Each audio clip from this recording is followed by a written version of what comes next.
एक धनी परिवार की कन्या तारा का विवाह एक अच्छे और प्रतिष्ठित परिवार में हुआ। लड़का पढ़ा लिखा, सुंदर और संस्कारी था, लेकिन बेरोजगार था। उसके माता पिता बहुत धनवान थे और कहते थे, बेटा तू हमारी इकलौती संतान है, हमने तेरे लिए बहुत दौलत जोड़ रखी है, तू नौकरी धंधे की चिंता मत कर, बस आराम से जीवन जी।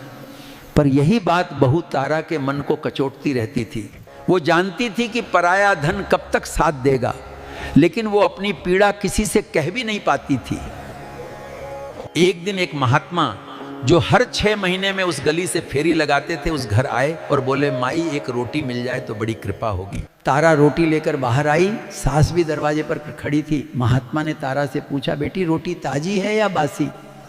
तारा ने शांत स्वर में कहा, महाराज रोटी बासी है। ये सुनते ही सास भड़क उठी, हरामखोर, तुझे ताजी रोटी बासी दिखती है? महात्मा कुछ नहीं बोले, बस चलते चलते तारा से कहा, बेटी मैं उस दिन फिर आऊंगा जिस दिन रोटी ताजी होगी। समय बीतता गया। कुछ समय बाद तारा के पति को नौकरी मिल गई। अब घर में उसकी खुद की कमाई आने लगी। तारा का मन भी हल्का और प्रसन्न रहने लगा।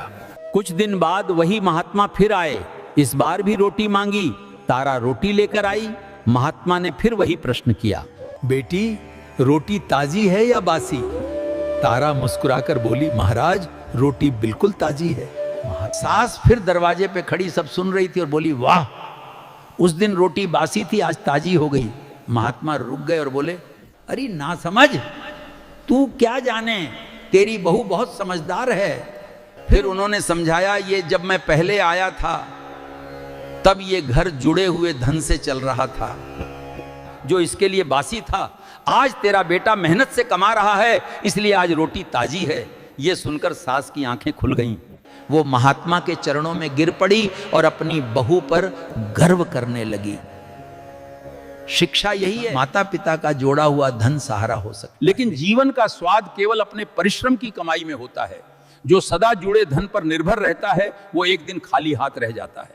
इसलिए मनुष्य को चाहिए कि वो अपने पुरुषार्थ से ताजा धन कमाए और निरंतर प्रगति पथ पर चलता रहे। मेरी बात अगर समझ आई हो, सब्सक्राइब करके कमेंट में जय श्री राम जरूर लिखें।